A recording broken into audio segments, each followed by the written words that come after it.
psiquiatra. Hoy nos toca ver síndrome confusional agudo. ¿Alguna idea, algún concepto de qué es el síndrome confusional agudo? La tema asociada más que nada a personas mayores capaz que caen en la guardia o la familia los detecta, después si está asociado a una infección, a neumonía, a una ITU. Brillante.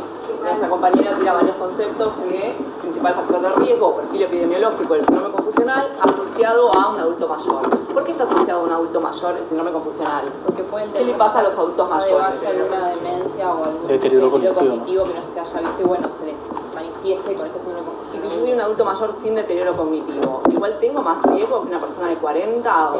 Sí. ¿Por qué? Porque se trata principalmente de un concepto fundamental que tratamos mucho en la neuropsiquiatría, que tiene que ver con la reserva cognitiva.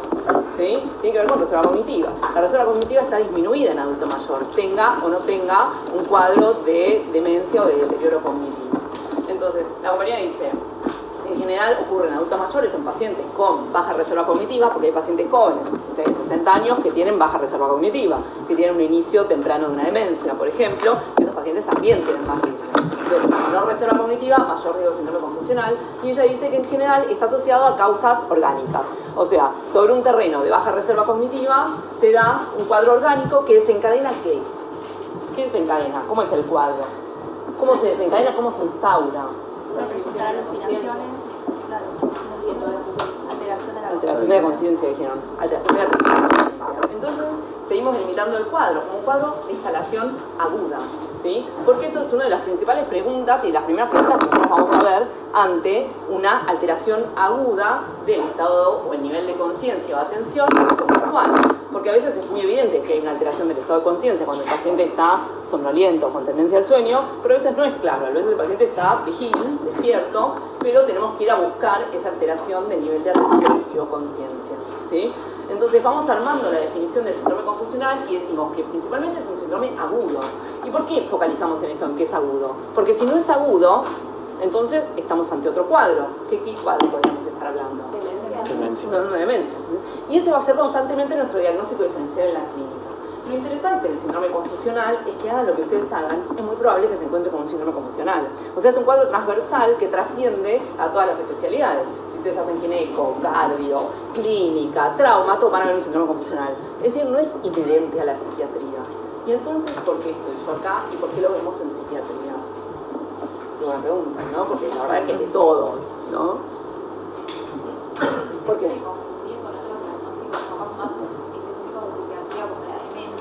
Esquizofrenia. Porque se presenta con trastornos de la conducta, con alteraciones del nivel de conciencia, entonces lo primero que se hace es llamar al psiquiatra, ¿sí? Entonces, como ella dice, es uno de los cuadros más subdiagnosticados que hay, ¿sí? Fíjense que uno de cada dos adultos mayores que son internados, sea en sala de clínica general o en otras salas, van a presentar un síndrome confusional agudo. O sea, prácticamente es una sentencia, ¿sí? Si uno interna a un adulto mayor, es muy probable que él se confunda.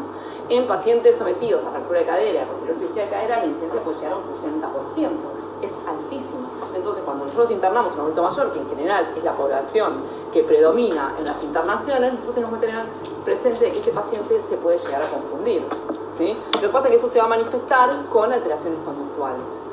Por definición, siempre las alteraciones conductuales son disruptivas en la clínica, ¿no? O sea, al clínico le molesta, al traumatólogo le molesta. ¿Por qué les molesta? Porque como que esa es su especialidad, que yo capaz que el traumatólogo quiere ver las fracturas, se está consolidando bien, si está afectado. Bueno, acostumbrado a ver pacientes acostados, tranquilos, respondiendo, no pacientes que se agitan, ¿eh? El tema es que el síndrome confusional está muy asociado a la agitación psicomotriz. Pero todos los pacientes con síndrome confusional se agitan. No. Pueden tener una una variante hipoactiva, que es una de las variantes de más frecuente presentación en síndrome confusional. Y ahí entendemos un poquito más por qué es uno de los cuadros más subdiagnosticados que hay. ¿Hay algo menos disruptivo que un paciente que duerme mucho? Pocas cosas, ¿sí? O sea, al clínico, al traumatólogo le va a molestar mucho que el paciente se mueve, se agita, se quite la sonda, pero le va a molestar bastante poco, o va a detectar bastante poco que el paciente se duerme.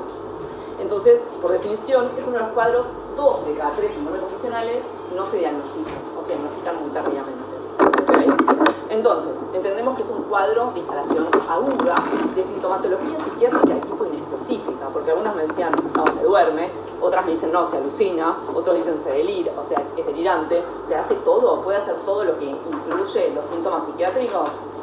Sí, porque lo que tiene es que, lo principal es una alteración aguda del estado de atención y o conciencia. Yo siempre les digo lo mismo, la atención y la conciencia es como la luz de una sala, ¿sí? ¿sí? Si yo la apago, o la prendo, o cambio las luces, todo se ve distinto. Entonces todo se puede modificar. El paciente puede estar alucinado, Sí. puede estar delirante, Sí. puede estar angustiado, Sí. puede estar hipoafectivo, hipotímico. Sí, puede estar en todas las variantes, ¿sí? Por eso la sintomatología psiquiátrica que presenta es inespecífica. Puede estar agitado, tirando cosas, diciendo que lo quieren matar. Puede estar dormido la mayor parte del día. Y esto va a depender de que estas personas estén más o menos dormidas o más o menos agitadas. ¿No va a depender de la alteración metabólica que esté atravesando? Va a depender de eso y va a depender del estado previo del paciente también. ¿Es lo mismo un síndrome confusional en un adulto de 90 años que en uno de 50? ¿Es lo mismo la noxa que uno necesita para determinar un síndrome confusional en un adulto de 90 años que en uno de 50? No es la misma tampoco, ¿sí? Entonces, lo vamos a definir como un síndrome agudo de características o de una clínica inespecífica y que también tiene una característica fundamental, a diferencia de la demencia, porque dijimos, es diferente a la demencia porque la instalación es aguda, ¿sí? Pero otra característica importante que tiene la diferencia de la demencia es su curso fluctuante. Y eso es un clásico, ¿vieron? Del síndrome confusional.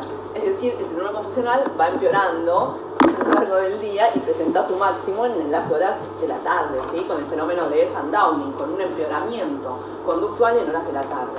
Entonces, en general, siempre pasa eso, que el empeoramiento del confusional se da cara a cara con el R1 solo, no queda nadie en ese momento en el hospital, está el R1, su alma, ¿sí? Y el paciente, ¿no? Dispuestos cara a cara en una excitación psicomotriz, etc. Ahora, cuando vamos los plantas a la mañana, llegamos a ver cuán grave es esa excitación psicomotriz, cómo encontramos al paciente. No, tranquilo. Totalmente dormido, decimos, me parece que exageró el R1, tranqui, cualquier cosa, ¿sí? Le dejamos un rescate, etc. ¿Sí?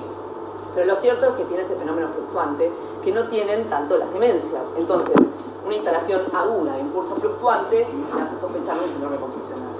¿Las demencias tienen fenómenos de sundowning? Sí, también. No están marcados, pero el empeoramiento conductual también se da en horas de la tarde. Entonces, lo mismo, no es lo mismo ir a un geriátrico a las 9 de la mañana que a las 6 de la tarde. ¿Sí? Es un panorama bastante distinto, ¿sí? Y eso tiene que ver con ritmos circadianos, déficit de cortisol, etcétera, que determinan un perfil distinto conductual. ¿Ok?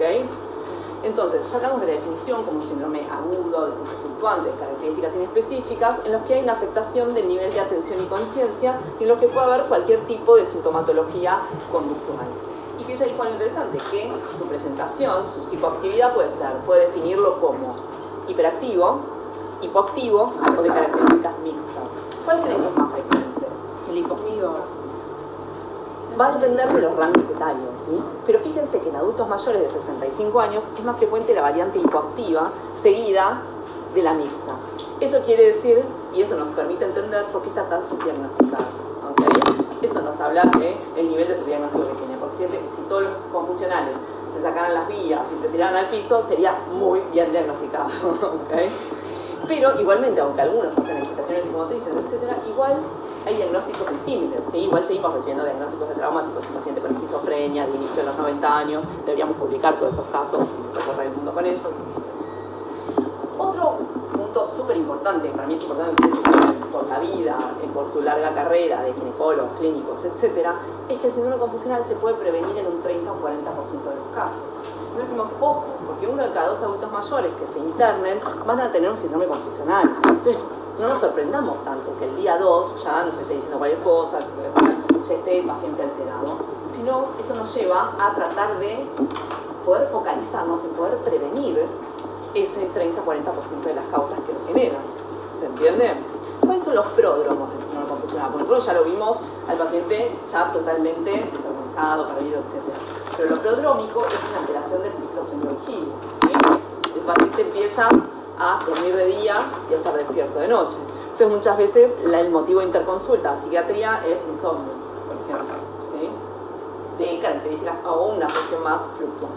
Y después se instala esto del déficit de atención o de la alteración del estado de conciencia.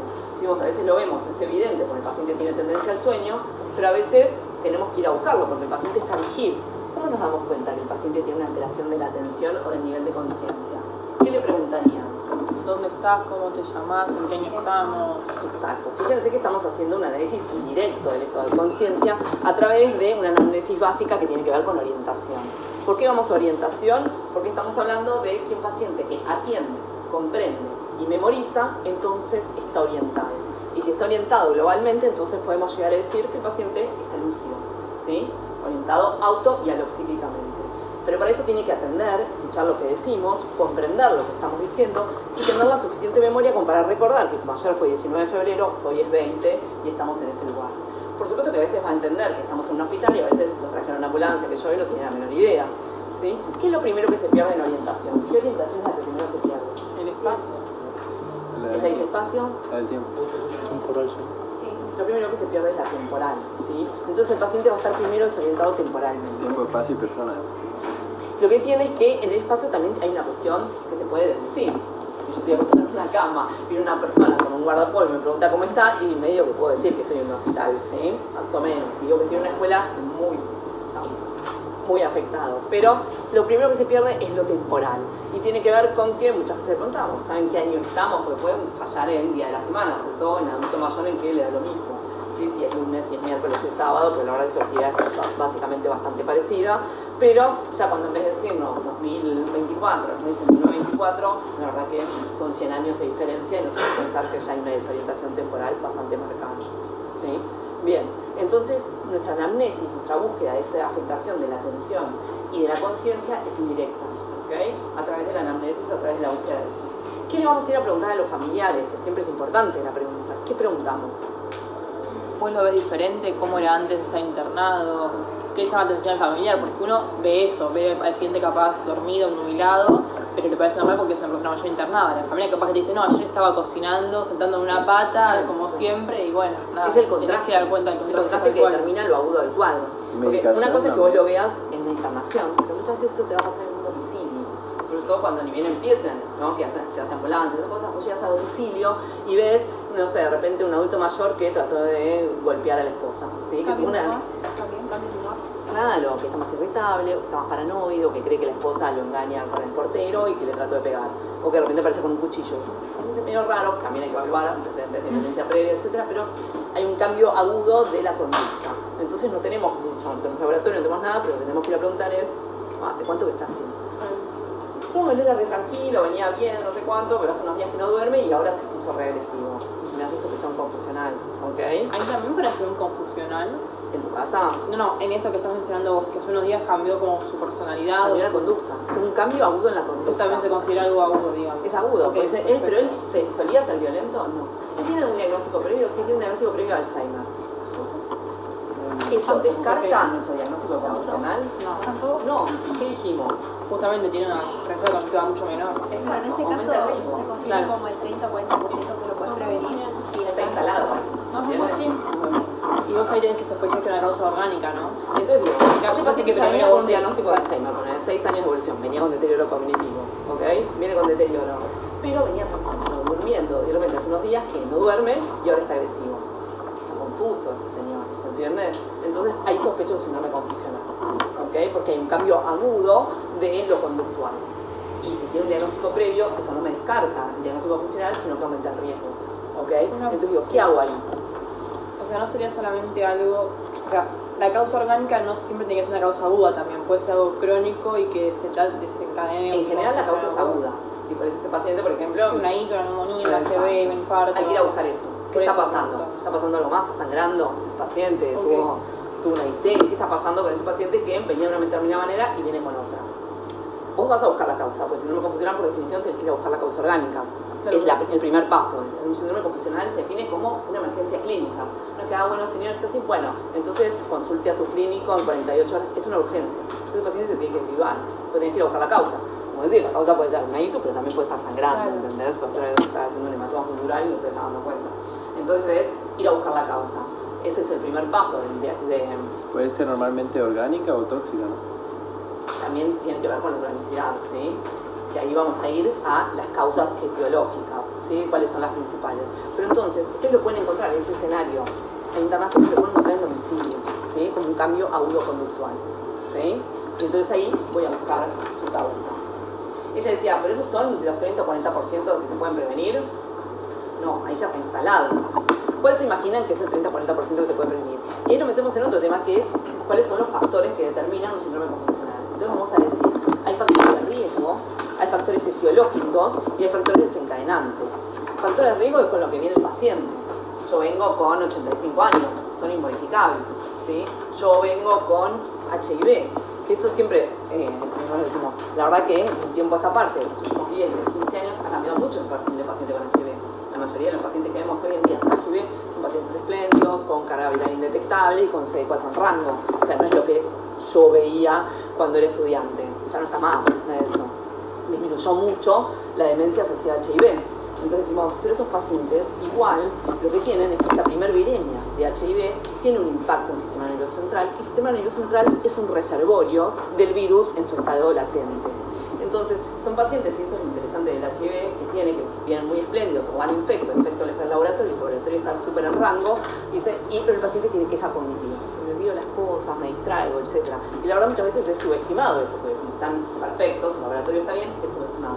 Pero lo cierto es que ese deterioro cognitivo leve, muchas veces le decimos asintomático, asociado a HIV, sigue estando presente a pesar de la carga viral indetectable, ¿sí? Son pacientes con menor reserva cognitiva, muchos de ellos, ¿sí?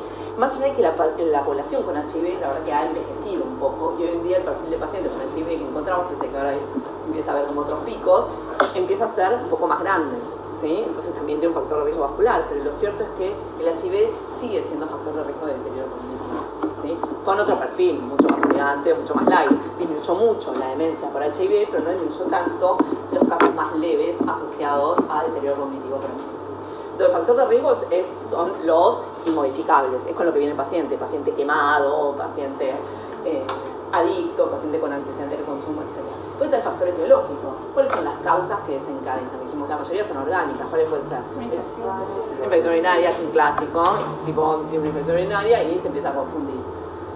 Otro decía respiratoria. Eso es un clásico también de COVID, ¿no? De la epidemia de COVID, que la pandemia por COVID, que nosotros lo que veíamos era pacientes con cero síntomas respiratorios, que de repente, no sé, se estaba haciendo un huevo duro y de repente se caía en la casa.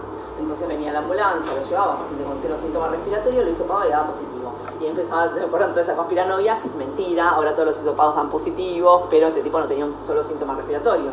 Pero lo cierto es que muchas veces el COVID debutaba con un síndrome confusional agudo. Decíamos, ¿qué pasa? ¿Por qué no inicia sus síntomas con respiratorio y inicia con un síndrome confusional agudo? ¿Qué está pasando? ¿Por qué? ¿Cuál es la fisiopatología subyacente de eso? La inflamatoria, la citoquina. Exactamente. Entonces ahí entendemos un poco más de la fisiopatología del síndrome confusional. Cuando hay un cuadro agudo, lo que hay es un estado inflamatorio sistémico. Y ese estado inflamatorio sistémico tiene un impacto en el sistema nervioso central. Es decir, esa tormenta de citoquinas que hablábamos en COVID, ¿se acuerdan? Todo ese tipo de cuestiones. Por supuesto que tienen un traspaso por barrera hematoencefálica y un impacto a nivel de sistemas monoaminérgicos, etc. Y que eso determina, sobre todo cuando yo tengo poquita reserva, cuando me quedan poquitas neuronas en funcionamiento, determina un impacto a nivel de sistemas colinérgicos, monoaminérgicos, etc. La teoría neuroinflamatoria explota de evidencia. Y hoy en día, cuando nosotros hablamos de síndromes neuropsiquiátricos, sea desde Alzheimer, esquizofrenia, etc., vieron que al principio en el siglo XVIII y XIX se hablaba de cuadros relacionados con el alma, después empezamos a hablar, sobre todo en el siglo XX, basta de hablar de alma, estamos hablando de cuadros del sistema nervioso central, y ahora entendemos a los síndromes neuropsiquiátricos como síndromes sistémicos, no están solamente en el sistema nervioso central, sea la esquizofrenia, sea la ansiedad, la depresión, tiene un impacto sistémico. Es decir, una persona deprimida tiene más riesgo de diabetes, de hipertensión. ¿Qué está pasando entonces? Entonces no se remite únicamente al sistema nervioso central estos cuadros, ¿no? Tiene una afectación mucho más sistémica. Y lo mismo al revés. Un paciente con patología sistémica, como puede ser diabetes, como puede ser artritis reumatoidea, etcétera, tiene más riesgo de hacer depresión, de hacer deterioro cognitivo. Entonces, ¿qué está pasando? ¿Se entiende? Hay algo de eso que no están tan aislados como creíamos. No es que nosotros nos ocupamos del cerebro, ustedes ocúpense de todo el resto del cuerpo. No es así, parece que está mucho más integrado de lo que creíamos. Y el COVID dio una clara muestra de eso, ¿no? Había un cuadro respiratorio que ya se manifestaba, había un cuadro inflamatorio sistémico que tenía un impacto directo. Y los pacientes con baja reserva cognitivas debutaban con un síndrome confusional agudo. ¿Se entiende? Entonces las etiologías pueden ser variadas. ¿Sí? Las etiologías muchas veces no pueden modificar, que tienen que ver con esto. Puede haber, él hablaba de algo interesante, que hablaba de tóxicos. ¿A qué te refieres con tóxicos? Intoxicación medicamentosa, por ejemplo, adictos. Y ese es otro temazo. Nosotros muchas veces cuando pensamos en cuadros tóxicos, pensamos en, también lo usamos anoche, de el confusional en jóvenes, tiene que ver con intoxicación alcohólica, intoxicación por drogas. ¿Esos son confusionales? Sí, ¿se entiende?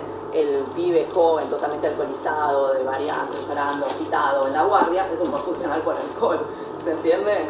O el paciente que tiene un mal viaje por una pastilla, por LSD, etcétera, es un poco funcional, ¿se entiende? Entonces esos son confusionales agudos que hay que esperar a que se le pase, es una cuestión que revierte solo. Pero lo que tendemos a subdiagnosticar son las causas que tienen que ver también medicamentosas en adulto mayor. Que ustedes saben que los efectos adversos asociados a medicación son los principales motivos de consulta en guardia, ¿sí? Un 40% de las consultas por guardia tienen que ver, no, me siento mal, y cuando vamos a ver, tiene que ver con mala herencia, mala toma de medicación o efectos adversos asociados a medicación.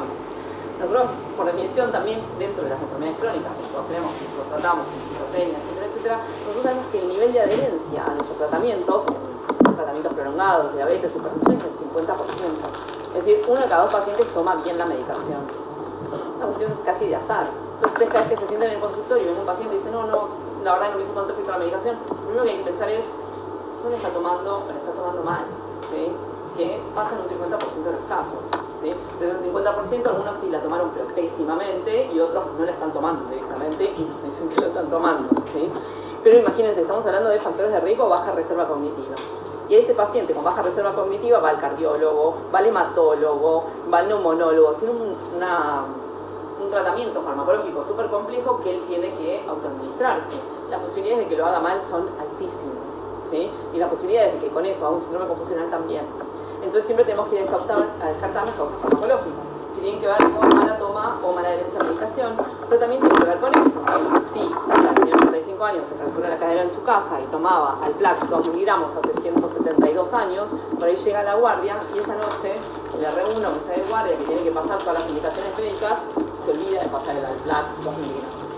Un pibe joven que toma Alplax 2 miligramos y no se lo damos a la noche, se pone bastante vehemente, se agita y lo pide de manera no respetuosa, ¿ok? Pero Sara, que tiene 85, puede directamente hacer un síndrome confusional por abstinencia de benzodiazepina, ¿se entiende? Directamente. Entonces siempre tenemos que ir a buscar la causa farmacológica. Sí, eso sería, por ejemplo, en el caso de una persona mayor se interna y no está tomando medicación y no la toma. A veces llega la persona porque se inyectó 3 veces insulina en vez de una. ¿Eso puede pasar? Sí, puede pasar. Como por eso, esas cosas. ¿Hipoglucemia también puede haber un síndrome confusional agudo en una persona mayor? En la ¿Hipoglucemia? más hipoactivo, ¿sí? Y la hiperglucemia también es un clásico, ¿sí? Es un clásico de diabetes, ¿okay? El tema es después, ¿no? Por eso de manera claro. Ese es otro temazo que se abre del síndrome confusional. Entonces, estamos las causas, los factores de riesgo, factores etiológicos y los factores desencadenantes, que eso tiene que ver con el 30-40% de los que pueden ser prevenidos. Porque este adulto mayor con ITU a la internación, imagínense que en 2 minutos al tipo lo atan, le ponen una sonda y lo aíslan. Imagínense lo que era el COVID, ¿sí? En COVID, los pacientes adultos mayores que ingresaban por COVID y que permanecían aislados en un cuarto, ¿sí? Es decir, la deprivación sensorial, la inmovilización física, la polifarmacia, ¿sí? El estreñimiento, la alteración del ciclo sueño-vigilia, son factores desencadenantes del síndrome confusional. Ese es el porcentaje del 30-40% de los que podríamos llegar a prevenir. Ustedes saben, si alguna vez estuvieron internados, si no, que pasamos por la sala, que la enfermería entra 40 minutos a cambiar la bolsa del tacho, a esto, y produce interrupciones claras del sueño. Cuando uno interrumpe el sueño, no solamente el tiempo que está despierto, sino lo que tarda en subir de ese sueño profundo y lo que tarda en volver a bajar. Es decir, que pierde un tiempo mucho mayor de calidad de sueño, ¿sí? Y eso es un factor claramente desencadenante del síndrome confusional. Entonces el tema es cómo podemos hacer, porque es un tema de salud pública, para mejorar y optimizar y disminuir la incidencia del síndrome confusional. Depende claramente entonces de nosotros, que cuando ingresa un paciente adulto mayor con síndrome confusional, entender que el riesgo que tiene del 50% de confundirse, entonces activar un protocolo que sea para disminuir esos 30-40% de factores que son prevenibles. Aparte muchas veces la mayoría con todos los seres públicos nadie tiene un cuarto aparte. Entonces tenés al lado que se agita, sí, dentro de lo que se puede, ¿no? Con el personal que tenemos, con todo eso. Nosotros cuando vamos a ver la bibliografía encontramos de repente journals de enfermería que hacen protocolos de calidad del sueño enfocados en ver si disminuye la incidencia, por ejemplo, del síndrome confusional, ¿sí? Es interesante eso. Ahora, nosotros dijimos, también depende de la noxa, no es lo mismo tener. O sea, nosotros dijimos, bueno, un adulto de 90 años con una ITU ya lo confundimos. Ahora, si queremos confundir al muchacho con una ITU, ¿nos alcanza? No. ¿Qué necesitamos? confundirlo. No, una droga. Una droga fuerte, pero eso se le va a pasar rápido, un accidente de tránsito, ¿sí? Algo fuerte, ¿sí? Algo con un impacto bastante fuerte a nivel orgánico, etc. ¿Cuál creen que es la sala de internación que tiene mayor incidencia de síndrome confusional? Traumato. Traumato por fractura de cadera, por perfil señora fractura de cadera. ¿Y UTI? UTI es un mundo de confusional, todos están confusos en UTI, ¿ok? Es patología grave y es de privación sensorial. Es un mundo de... Muchos estudios hablan que a partir del día 3, 4 en UTI ya hasta el 90% de los pacientes están confusos. Y los pacientes que están con RM, cuando los empiezan a destetar, cuando se empiezan a despertar, algunos se despiertan y dicen, hola, ¿qué tal? ¿Cómo estás? Mi nombre es Cintia, qué suerte que estoy acá, gracias a todos por ayudarme. Se despiertan en cualquiera, ¿sí? Se despiertan con un nivel de agitación psicomotriz que tiene que ver con el confusional, ¿sí? Ahora, nosotros en psiquiatría no vamos ahí. ¿Por qué? Porque hay otro manejo de drogas también, ¿sí? Pero entonces, el síndrome confusional depende de la baja reserva cognitiva, pero también depende de la intensidad, ¿sí? A Osvaldo, que tiene 85, con una ITU, ya lo confundo, a él necesito un poquito más, ¿ok? Pero puede potencialmente estar confundido.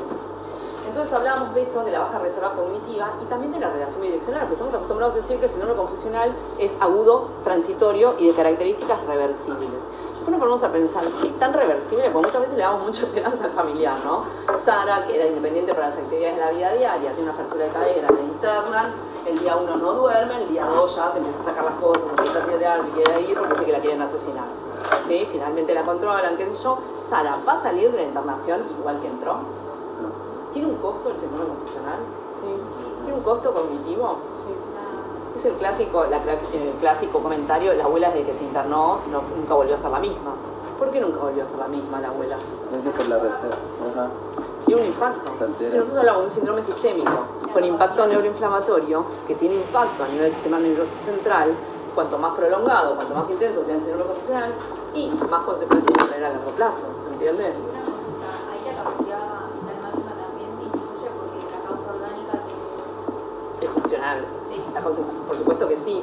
Y entonces ahí lo que decimos es uno de los principales también factores determinantes de la institucionalización del paciente. Porque lo que determina es un deterioro cognitivo, una mayor dificultad. Hay dos determinantes de el riesgo de institucionalización. Una es la falta de control de esfínteres y el otro tiene que ver más que nada con la capacidad de. Pero Sara, independiente para las actividades de la vida diaria, antes de la internación, evoluciona con un síndrome confusional, etc., ¿va a ser tan independiente para las actividades de la vida diaria posterior? Es saber. Entonces, cuando nosotros le decimos al familiar es reversible, es agudo, ya se le va a pasar, ojo, porque por ahí se le pasa, pero por ahí tiene un impacto. Ahora, es lo mismo él que hace un confusional en UTI que Sara que hace un confusional en clínica. Él tiene mayor reserva cognitiva, ¿sí? Igual le va a llevar un tiempo, ¿sí? Ustedes ven los pacientes que salen de RM, no salen con la misma, ¿no? Con el mismo dominio cognitivo que tenían antes. Les lleva un tiempo, pueden recuperarlo, el que es joven lo va a poder recuperar, pero va a llevar un tiempo, ¿sí? No salen de la misma manera que estamos previamente, ¿ok? O sea, el impacto que tienen las drogas que utilizamos, etcétera, y el estado neuroinflamatorio se ve a mediano plazo. Entonces, es un factor de riesgo de déficit funcional, es un factor de riesgo de deterioro cognitivo y es un factor de riesgo de institucionalización. Y es un factor de riesgo también de mortalidad. Es decir, los pacientes que hacen un síndrome confusional tienen más riesgo de morir en el siguiente año de conocido del cuadro, ¿sí? ¿Cuáles van a tener mayor riesgo? ¿Los hiperactivos, los mixtos o los hipoactivos? ¿Hipoactivos?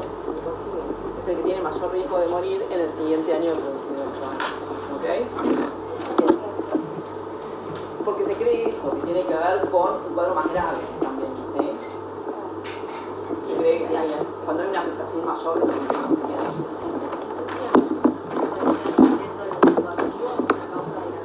¿Cómo? Los hipoactivos están como más diagnosticados, también puede ser una Tal causa cual, de, con el diagnóstico más tardío, por supuesto. Es que el síndrome confusional, nosotros decimos esto, una vez que se instala, es muy difícil revertir su curso y gravedad, salvo que se encuentre la causa, ¿sí?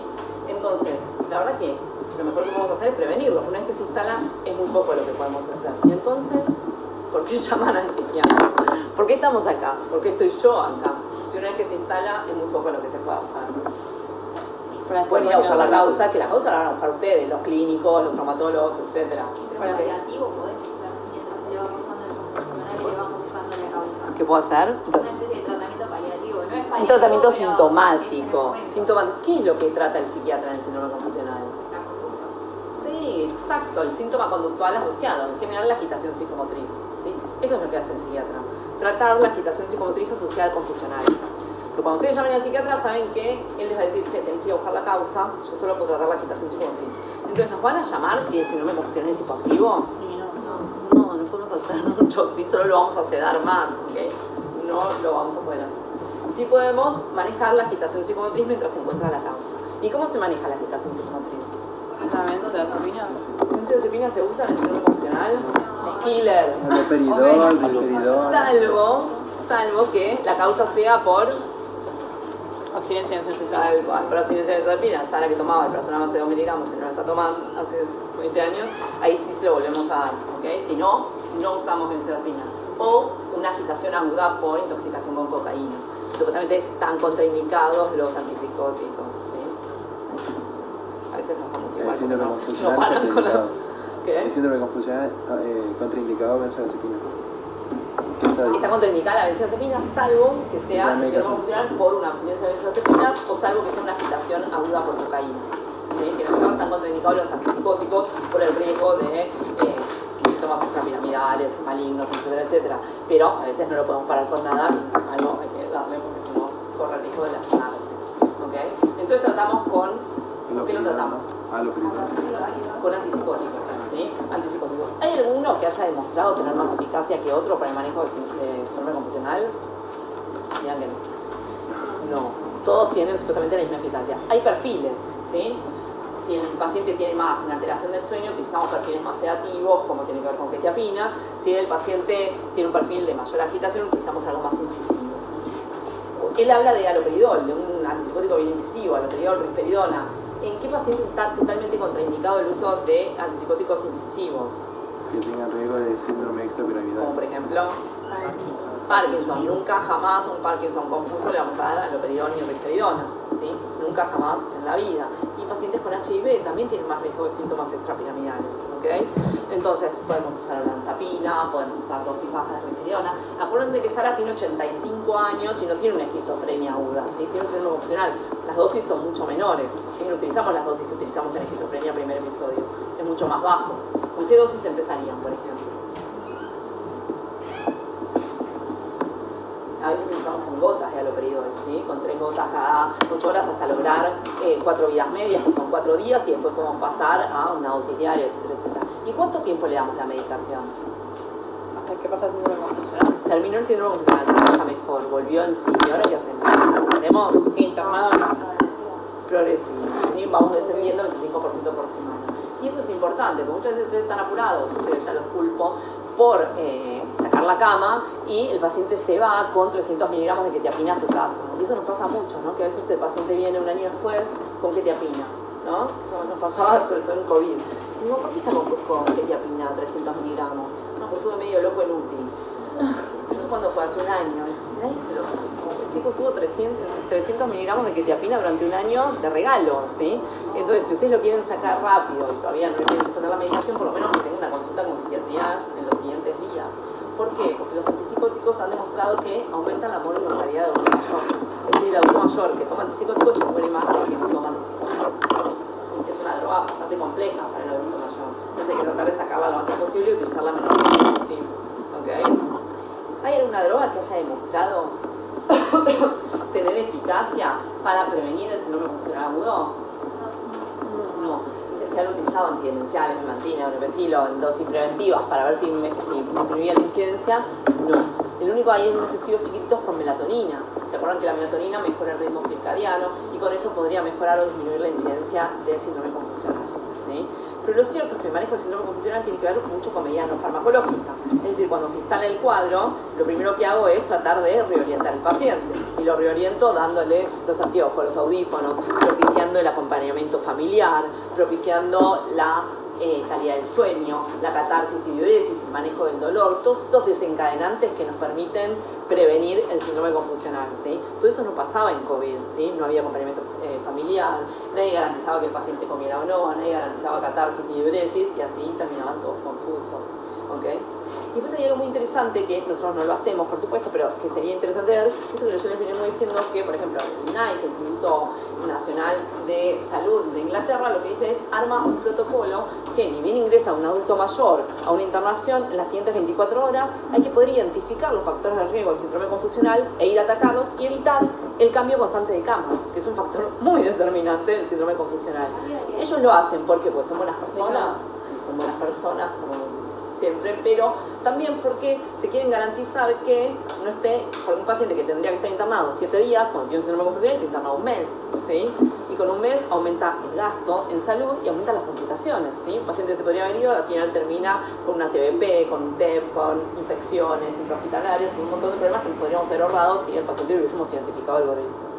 Y después están los protocolos de intervención multicomponente, y uno de ellos es el HELP, que es uno de los más conocidos, que es una intervención multicomponente en esos adultos. Porque dicen, bueno, lo que tenemos que intervenir es de múltiples variantes que pueden llegar a prevenir el síndrome confusional. Y eso tiene que ver con el acompañamiento, tiene que ver con la con la estimulación cognitiva, tiene que ver con la movilización precoz, con garantizar la hidratación, catarsis, diuresis y alimentación, etcétera, etcétera. Entonces, cuando empecemos en confusional, pensemos en prevenirlo, pensemos en las intervenciones no farmacológicas que tengan que ver con esa prevención o ese acompañamiento de esos pacientes. ¿Ok?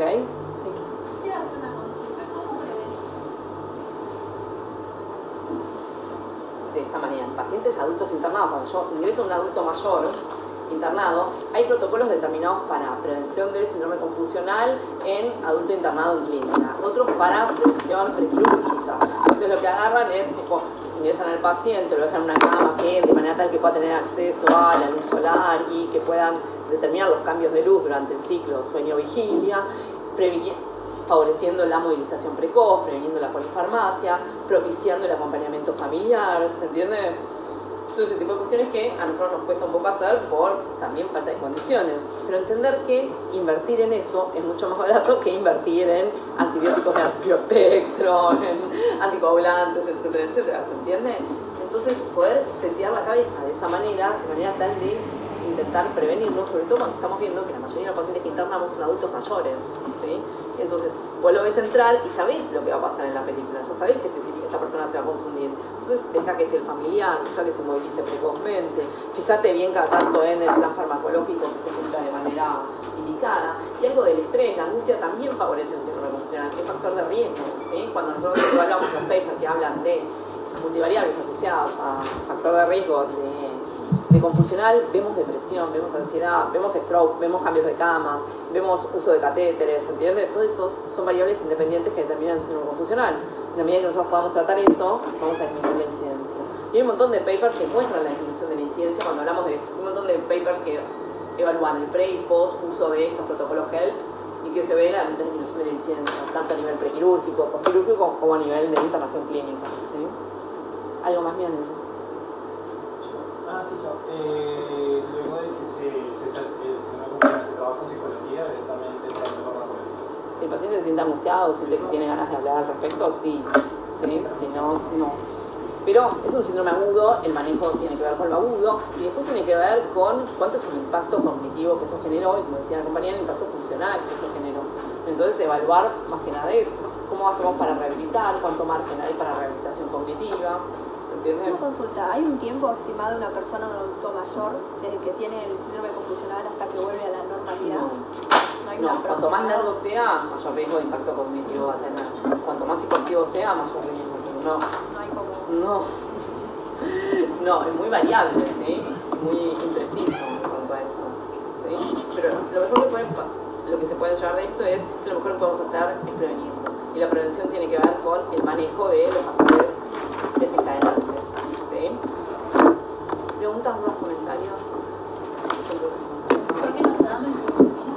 Porque la benzocaína disminuye el nivel de atención y conciencia y entonces empeora el cuadro que dijimos que se trataba de eso, salvo que lo que haya es una agitación psicomotriz en contexto de abstinencia de benzodiazepina. En ese caso sí le damos la benzodiazepina porque sabemos que hay una abstinencia, ¿okay? O en el delirium tremens, ¿sí? En la abstinencia al alcohol, que tiene como la misma fisiopatología GABAérgica que la abstinencia de benzodiazepina.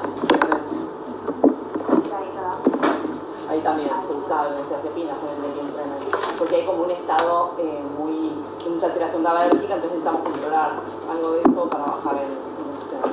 Para tratar la información, Se da benzodiazepina. Necesitamos que un familiar nos diga cuánto tomaba, qué estaba haciendo, pero ahí se abre otro capítulo, ¿sí? Que es entender la biodisponibilidad y las vidas medias de las benzodiazepinas, ¿sí? Porque tenemos benzodiazepinas de vida media larga, como tiene que ver con el diazepam, que te cubren todo el día, y tenemos benzodiazepinas de vida media corta, como el Alprazolam. Entonces el Alprazolam dura 6-8 horas, después el paciente vuelve a hacer una abstinencia. Depende de lo que viniera tomando. Sí, se va reduciendo también artesanalmente. Si yo quiero suspender una benzodiazepina, un paciente viene hace 30 años tomando Alprax 2 miligramos y digo, bueno, ¿te lo suspendés porque eso te hace mal? No, pues se va a acordar de todos nosotros, también así, lo voy disminuyendo muy de a poquito, según tolerancia del paciente, de manera semanal, quincenal o mensual. ¿Se entiende? Pero ese es otro capítulo. Pero siempre es interesante esto de descartar lo medicamentoso. Siempre, ustedes, cualquier síndrome que vean por guardia, es un cambio de medicación últimamente, ¿no? ¿Quién administra la medicación de este paciente? Es lo siguiente, ¿sí? Que evaluamos, ¿sí? Es un factor muy determinante de síndrome confusional y de consulta por guardia, ¿ok? ¿Preguntas, dudas, comentarios? No llamas al psiquiatra, pero nosotros llegamos y decimos, sí, está dormido. Sí. Vas a buscar la causa. Acuérdense que primero voy a buscar la causa. ¿Por qué estás dando dormido? ¿Está séptico? ¿Está infectado? ¿Está intoxicado con benzodiazepinas? ¿Qué le pasó? ¿Por qué está así? ¿Sí? Después hay otro cuadro que lo trato más para posgrado, porque no quiero contar el final de la historia de nuestras vidas. Ustedes son muy chicos todavía, pero que nosotros en paliativos también tenemos un síndrome confusional de final de vida, que tiene que ver con eso. Muchas veces tratamos pacientes oncológicos, pacientes con patología compleja, avanzada, paciente bien estable, ahí con lo que puede, qué sé yo, y de repente un día lo vamos a ver a su casa, hacemos domicilio, como hacíamos cuando éramos jóvenes y vivaces y tenemos una vida por delante, y el paciente está confuso. Che, está confuso, viene con opioides, con esto, se habrá intoxicado, vieron que los opioides tienen un bajo índice de seguridad, que yo, entonces lo internamos para ir a buscar la causa, y la causa no la encontramos, ¿sí? Y muchas veces la causa misma es el final de vida. Es decir, la mayoría de nosotros que vamos a morir de causas crónicas, morimos en general confusos, ¿se entiende? Es algo que morimos en un accidente, pero si no, viste, medio que venimos tecleando, nos internan y de repente nos empezamos a confundir, ¿ok? Entonces no la entendemos bien, y vos por qué viniste, y ahí los familiares empiezan a angustiar, esas cosas que pasan, y en general uno va a buscar la causa no la encontrás, y a veces la causa es el mismo final de vida, ¿se entiende? Entonces, a veces esos finales de vida son agitados, y esa es una de las principales causas y motivos de sedación paliativa, ¿sí? De ver a un paciente que muere sedado, ¿sí? Que no adelanta el final de vida, ni mucho menos, pero que ayuda a acompañar ese final de vida a los familiares, ¿sí? Entonces, muchas veces vamos a buscar la causa, a veces la encontramos, a veces no la encontramos, y a veces porque a veces la misma causa es que Sara tenía -10 de reserva cognitiva, le cambias el ambiente, le cambias el cuarto, etcétera, y se confunde, y la causa es ambiental, o muchas veces es este tipo de causa. La causa es que es el final de vida, que es el punto final, ¿sí? Entonces el sistema empieza a teclear hasta apagarse. No quería contar esto. Es un síndrome confusional y la causa es la abstinencia alcohólica. Y ahí sí se trata con benzodiazepina. Porque hay una alteración GABAérgica muy similar a la abstinencia de benzodiazepina. ¿Entiendes? Bien, y con toda esta alegría, esta emoción, ¿algo más? No, sí. Aparte, los opioides pueden empeorar el delirio. Los opioides tienen un índice de seguridad muy chiquito, ¿sí? Y tienen un margen corto, entonces a veces producen intoxicaciones, ¿sí? Y esas intoxicaciones a veces tienen perfiles anticolinérgicos, a veces tienen perfiles en pacientes más sedativos, el paciente se empieza a confundir, a veces tienen alucinaciones extracampinas, etc. Es una intoxicación farmacológica cualquiera, ¿sí? Como cualquier fármaco. Todo fármaco tiene un potencial confundidor y el opioide lo tiene mucho, ¿sí? Es un fármaco. Porque el dolor es factor desencadenante también. Desencadenante absolutamente, el dolor no controlado, porque vieron que nosotros tenemos una cultura de mucho subdiagnóstico o subestimar mucho el dolor, ¿vieron? No sé, uno sale una cesárea, etc. Bueno, ahora te vas a tomar un ibuprofeno, dale, duele, ¿vieron? Que esas cosas siguen pasando, no, tengo miedo que sea adicto, entonces hay mucho subtratamiento del dolor y junto con el subtratamiento del dolor una mayor incidencia de síndrome confusional. En la inmovilización, cuando viste que es todo multifactorial, tiene que ver con la reserva del paciente, etc. Lo que tiene también la inmovilización, nosotros sabemos que el adulto mayor inmovilizado, la pérdida de masa muscular no se recupera. No es lo mismo inmovilizarlo a él, ¿entendés? Que vos sabés que con el tiempo va a recuperar algo de masa muscular. El adulto mayor, vos le das todo el ensure del mundo después y no lo recupera y muchas veces no vuelve a caminar. Entonces eso también es un factor determinante de la baja capacidad funcional y de la mayor institucionalización. Por eso tenés que movilizarlo rápido. Porque esa masa muscular que pierde muy aceleradamente estando inmovilizado, no la vuelve a recuperar. ¿Entendés? Es un tema.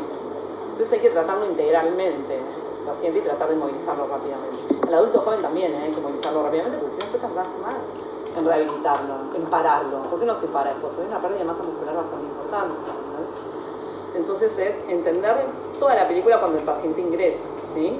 Entenderlo para evitar estas complicaciones que llevan a este curso tórpido. Vos sabés que un paciente que se empieza a complicar, un paciente que se empieza a infectar, un paciente que se empieza a trombosar, empiezan a pasar